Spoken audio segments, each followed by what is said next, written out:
Hello and welcome to the One Shot Show, where GMs go to level up. This episode is going to be 15 straight minutes on a track because, Mock, we're talking about railroading. I'm Matt, you're Mock. What's railroading? What is railroading? Railroading is when the GM, who is running the game, wants to tell a very specific story. You have planned out the events, you know the order they're going to happen in, and you want to deliver that to your players. Matt, why would you do this instead of just letting your players do whatever the hell they wanted? Well, you see, as it happens, I run big, bad, sexy sandboxes. Don't tell me you run long-form, complex, well-thought-out campaigns. Oh, I know. This is news to our listeners. It just never comes up in the course of our episodes. No, this is. Tell me more about this. So, in genuinely, and look, we will do all kinds of episodes on sandboxes, which is why I think it's good to talk about this one first.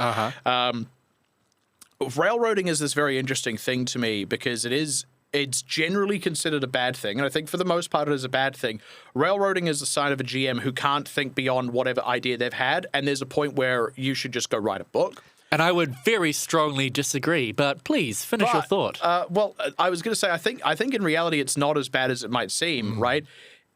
It's one of those things where not all rectangles are squares, right? Like, a lot of railroading is bad, and if you see someone, what people usually do is they describe this thing that GM is doing, and people are like, they're railroading you, and it's bad. But the thing that is bad is what they're doing, not necessarily the railroading. Railroading, really it's just saying, I want things to proceed on a relatively fixed path, maybe with a little bit of flexibility, but on a relatively fixed path. And you can do that if you want, if your players are on board, and if you use a little bit of smoke and mirrors.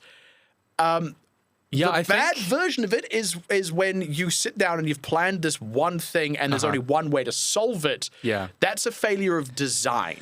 Yeah, so I think what you're talking about there is that railroading is fine. Taking away player agency is bad because that is the entire reason that they're sitting down to play an interactive storytelling game with you instead of going to see a movie or a play or read a book. And all of those stories that you love, all the films you've ever seen, every book you've ever read, you are being railroaded by a writer or author or director. And the things that TTRPGs can give you is that sense of being in control and being able to explore. And a railroad is often... People will say it's bad because they will associate it with that complete lack of your agency, but that's absolutely not true. And I run a lot of one-shots. One-shots are often railroads because I will sit down and for 2 or 3 or 4 hours, I will say, I have got a short story that I can tell you. It's going to be a one-off. I don't have a beautifully detailed, massive world for you to go and explore because, quite frankly, I'm going to get a buy-in from you that you want to experience this. I think that's exactly it. As I sort of touched on before that you've articulated far better is you can do it when your players agree, and there are certain formats where it does make sense, right? Wait, Matt, are you about to suggest that you should have player buy-in for the story you're trying to tell? Because that has also never come up! It's all one episode. We just talk about... It's the same thing every single time. Players have to buy into whatever it is you're doing. But, I mean, you make a fantastic point.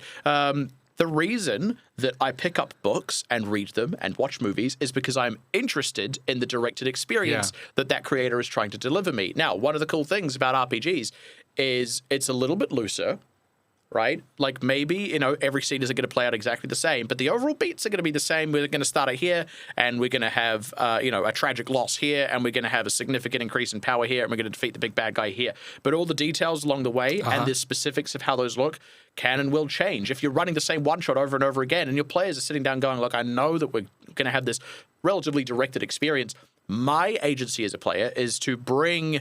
a kind of character to the table here that might make this a little bit more interesting, that might open up ways of getting from A to B that were not there if I hadn't played, this investigator-type character as opposed to this warrior, and so on. So you're talking about ways that players can really exert their agency in a railroad, but I'd love to know, as someone who self-admittedly runs basically just sandboxes, if I came to you and I said, Matt, I would love a very directed experience.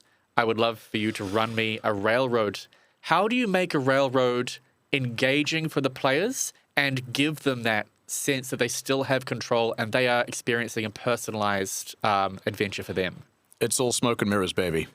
It's all smoke and mirrors. It is all about sleight of hand, right? And this is players. If you've never GM'd, stop listening now.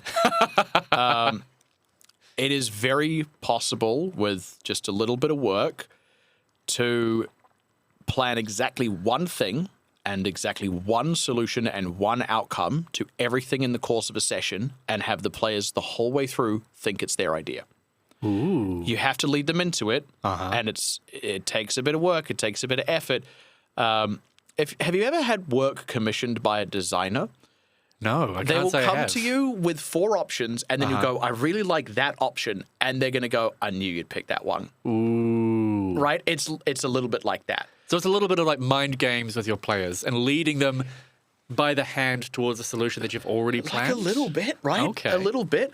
The other instance where I would say I railroad a lot, insofar as there is exactly one way to do things, is puzzles. Puzzle design is a whole art in itself, and I mean we will cover that off big time. Oh yeah. I build a lot of puzzles. I would say actually one of the things I am best at as a GM is puzzle design. I've consulted on puzzle design for video games. This is my bread and butter, right? And there is a very specific way, because there is only one solution. There is a very specific way in which you have to lay out all the steps to the players arriving at that solution. Okay. But there is still only one solution. But they're never going to sit there and go, oh, we got railroaded. There was only one way to solve this puzzle. Because there's only one way to solve puzzles. How That's do you they lead work. a player to that? Are there specific like tips that you can give out? Puzzles, man, that's going to be a whole thing in itself. Okay. I'll go more broad. I'll go sort of narrative, right? Yep. I'm trying to think of a good off-the-cuff example, because usually this stems from the sort of... Let's say there's a the person classic- in a tavern they have to talk to progress the story. I'll do two different ways that you can do this. One is the classic illusion of choice thing. You've all seen the meme where it's like, the split corridor and it's the same outcome. That's always a thing, right? No matter who they talk to, they have the they're all going information. to push them into the same direction, Okay. right? That always works. And actually, that's not necessarily wrong as well. Like, It's not bad. If they've rolled into town to more or less solve this one particular problem, or they've just rolled into town looking for trouble, and there's one big problem ailing the town, every rumor they hear is going to push towards that one Help problem, your because players play your game. because that's the most important problem for the townsfolk. Yeah. Every single one of them is talking about the cattle disappearance. Have you ever been to small towns? There's fuck all going on. If cattle are disappearing, it's all anyone's going to be able to talk about. So yeah, it doesn't matter which NPC the players engage with. They're all going to talk about the cattle disappearances. It's not illusion of choice. That's actually simulated realism. I grew up in a quite small community, and you've nailed it. This is where I say sleight of hand. Yep. It's a little bit of a magician's trick, because what I've actually done there is I've laid out such a robust, immersive world that I have created within that universe a naturalistic illusion of choice your that has advice- got nothing to do with me putting that in. is to baby-proof your adventure so that they can choose multiple different options, but the next phase of the story is going to happen regardless, and the uniqueness of the adventure might be how they get there, but they will hit those pre-made story beats regardless. More or less, yeah. And Okay. to be honest, a lot of what that is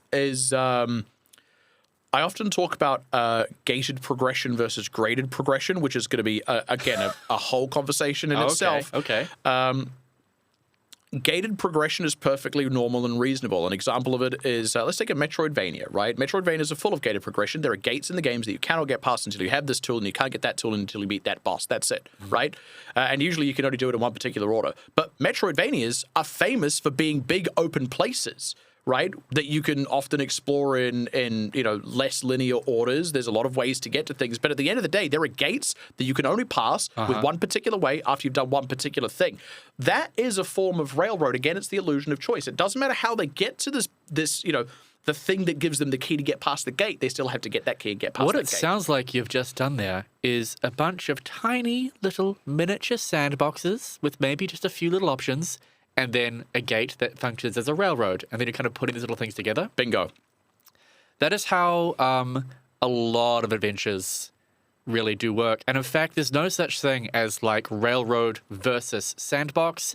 Everything is on a spectrum. Yeah. Yeah, and one of the reasons I actually don't run a lot of pre-made adventures is I like not doing that. I like just having that full spread. You can go just about anywhere, but there's also a point where once the players have more or less picked a direction, picked a hook that they're following, all right, now we have to get to the end of whatever that narrative thread is, and that's going to have some elements of that gated progression. It's going to have, look, we got to get from point A to point B, and I've already decided in my mind, okay, here are the steps that are going to have to happen on the way for that goal to be accomplished. Maybe that goal is we're going to kill the king. Right? Yeah. And okay, here's the things you're going to need to get allies. You're going to need to get these magical items. You're going to need to, infiltrate. So you're security, talking about a lot of, and this would be like my advice as well. Is first of all, if you're sitting down for a pre-written adventure, they are often almost all of the time they are railroads, and that's immediate player buy-in. That is you turning up to the table with a character who is like, I have the specific goal that I've talked to the GM, we've tied into the campaign, and we're all going to go in the same direction and experience this particular story. And the advice that I would give to make that really interesting and fulfilling, as a player, talk to your other players and bond as characters, because it is endlessly entertaining if you've got a really fun group of people that you really like, and then your brain can take a little bit of a back seat when it comes to exploring the world or the narrative. If you know that, we got to go kill the king, and along the way, I'm going to get into some shenanigans with my friends. Well, and really what's going on there as well, I kind of said that earlier when we were talking about when you pick up a book, it's because you want that directed experience from that particular creator. When you're having, a bit of a semi-railroaded one-shot or campaign or something, what it is, look, I know what the overarching story of this is going to be, but it's how the story is going to be with me in it. Yeah. How it's going to be when the time that I play through it with this particular group of people, with this particular combination of characters. And that's where replayability can come in with campaigns, is you can do it in different ways if you want. This is one of the reasons why railroads are really, really beautiful for introducing brand new players, because they can spend a lot more of their brain energy figuring things out and interacting with other people and discovering what TTRPGs are all about. And they know that what the end goal is.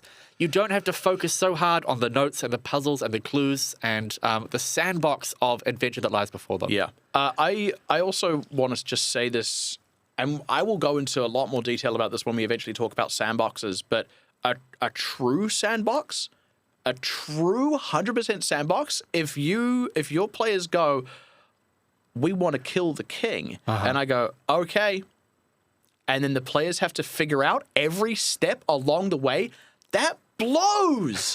That sucks. Those campaigns fucking suck. They're actually not fun. You think that's going to be really cool, but actually once the players have given you that, you need to give them something to go on, right? You need to deliver the first guy that they can talk to who's going to maybe give them some ideas and some direct. No group of players is going to be able to sit down and by themselves figure out every step along the way, and then all you do is just you're a dice roll machine at that point where they're like, I want to do this, and you just tell them the dice to roll. That has never happened in the history of tabletop RPGs. This is why every sandbox has an element of railroads. Even some of these massive open world video games you might play, like The Witcher 3 or Skyrim, you can go and explore anywhere, but there are the A plot. There are things that are going to happen, and every game is going to follow some of those. And in railroads, there are always going to be room for you to move and interact with things differently. Even if you're always coming to the same solution, you're doing it with a different character, you're interacting with different people, and you can get a lot of joy out of the really specific interactions that you get to have that only you are going to have. It's really special. Exactly. And what we're kind of getting at here is there is a thing called railroading, and you're going to need to know how to use it because it's going to come up. It is a necessary function of actually having the players progress forward through the plot, right? In some capacity, you could argue that in the purest theoretical sense, them talking to an NPC who seems slightly unrealistically knowledgeable about things, just so the players have a bit of information and a direction to go, is railroading. But it's not really. So when people say, oh my gosh. That's not bad. Yeah. When often the complaint that players have when they receive the information that their GM is railroading them, ooh, they're railroading, big spooky railroading. Yeah. The complaint that the player usually has is, hey, we had this thing coming up. it seemed like we were going to need to fight this group of people. I wanted to try and negotiate with them. I've got this very charismatic character, and the GM didn't even allow me to try. That's a totally different problem. And that's exactly, it's a totally different problem. And I'll even go so far as to say I think sometimes the problem is the GM's lack of imagination there. They weren't able to conceive of a solution to this that didn't involve fighting. Yeah. I will also say, I think sometimes that is the players getting it wrong. I've had this issue where I've made it clear that you can't negotiate with a mindless golem that is programmed to defend it too. But I also think that is a totally different thing. I still know players who will try and negotiate, but you're right. Again, it's another topic. Are we writing these down for future episodes? Are we just going to remember these? To run a really good railroad, you want buy-in from your players. Yeah. You want your players to really enjoy each other's company. So even if they are stepping through step by step, they're still having a really great time with their friends. And finally, you want to be able to be there to help them find the solutions to progress the story because everybody is there to experience that story. Is there anything else you want to add? No, I think that covers it all off very nicely. And I'm just looking ahead on the script. It says that I have nothing else to add. That has been the One Shot Show, and this has in fact been a scripted episode because it's been all about railroading. We have taken you from point A to point B, and you have had no choice. If you like what you just heard, feel free to support us on Patreon. Every little bit helps. Go to patreon.com/OneShotShow.